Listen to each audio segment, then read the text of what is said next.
Bonjour, je suis Stéphane Mandard, je suis journaliste au Monde et je vais vous expliquer comment en France, en 2020, on continue à produire des pesticides ultra dangereux, interdits en Europe, pour les écouler dans les pays du tiers-monde.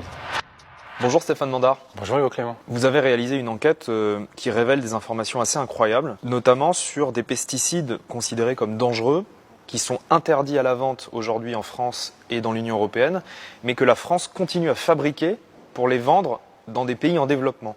Ça paraît dingue. C'est complètement dingue. C'est pas des petits pesticides qu'on emploie de façon anodine dans les jardins, monsieur tout le monde. C'est des pesticides qui sont les plus toxiques au monde. Il y a quoi comme pesticide par exemple qui est interdit chez nous mais qu'on continue à produire pour vendre à l'étranger? Alors, le pesticide le plus connu, entre guillemets, c'est ce qu'on appelle l'atrazine. C'est un pesticide qui est utilisé beaucoup dans les champs de maïs et c'est interdit depuis 2003 au niveau européen parce que c'est une molécule qui a des conséquences sur le développement intra-utérin. C'est reprotoxique, c'est génotoxique, ça peut avoir des répercussions sur le développement d'un fœtus ou ensuite sur des points de QI en moins pour un enfant. C'est vraiment la molécule la plus connue. Cette atrazine, on continue à le fabriquer en France. Il y a 19 sites en France, c'est assez faramineux, qui tous les jours vont produire ces pesticides interdits. À quel endroit? C'est tenu secret. J'ai posé la question à ces producteurs pour savoir quelle quantité et où, et ils n'ont pas voulu me répondre. Ils se réfugient derrière le secret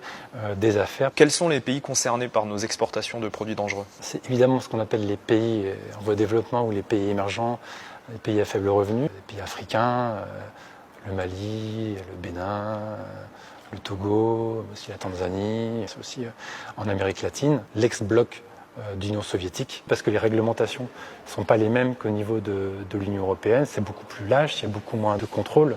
Et les personnes qui utilisent ces produits, bien souvent, n'ont pas les protections adaptées, voire n'ont pas de protection du tout. Donc c'est vraiment exposé massivement à ce danger, avec des cas de mortalité directe. Donc c'est très très dangereux pour les populations qui les utilisent. Et parmi ces populations qui les utilisent, les travailleurs, on trouve des hommes, des femmes et aussi beaucoup d'enfants. Vous avez interrogé les fabricants de pesticides pour leur demander quand même comment ça se fait que vous continuez à produire des pesticides qu'on sait dangereux, qu'on a interdits, et à les vendre dans des pays pauvres. Il n'y a pas un problème de morale, ça leur pose aucun souci? Eux ne réfléchissent pas en termes de morale, ils réfléchissent en termes de business. La seule valeur qui est mise en avant par les fabricants, c'est la liberté d'entreprendre. Il n'y a pas du tout de prise en compte de la santé des populations qui peuvent travailler avec ces produits ou être exposés parce qu'ils vont consommer une alimentation contaminée par ces substances toxiques. D'ailleurs, l'ONU, dans un rapport sur l'alimentation, a noté que cette pratique est une violation des droits de l'homme. Donc la France viole les droits de l'homme selon l'ONU aujourd'hui? La France participe à la violation des droits de l'homme, c'est l'ONU qui le dit. Sous la pression de plusieurs associations, les députés français ont voté une loi qui interdit la production de ces pesticides dangereux à partir de 2022 en France. Et cette loi, elle n'a pas du tout plu à l'industrie des pesticides. Ils ont fait tout ce qu'ils pouvaient pour convaincre les autorités, convaincre le gouvernement de faire marche arrière. Tout à fait. Dès que cette loi a été promulguée, même avant, puisqu'ils étaient au courant que cette loi était en discussion, il y a eu un lobbying intense, acharné jusqu'au plus haut sommet de l'État, avec des échanges de courriers qui ont été envoyés à Emmanuel Macron, qui ont été envoyés au Premier ministre Édouard Philippe, qui ont été envoyés au ministre de l'Économie, au ministre de l'Agriculture évidemment. Vous vous êtes procuré un courrier signé du lobby des pesticides qui écrit au Premier ministre et qui dit, je cite, « L'impact économique et social en France de cette mesure, donc l'interdiction de produire des pesticides dangereux en France, sera extrêmement important, avec plus de 2700 emplois directement concernés sur nos 19 sites de production répartis sur l'ensemble du territoire. » C'est du chantage à l'emploi, en fait, que fait le lobby des pesticides au gouvernement. On peut dire ça comme ça, effectivement. À chaque fois, l'argument qui était mis en avant, c'était le chiffon rouge de l'emploi. Vous avez aussi récupéré ce courrier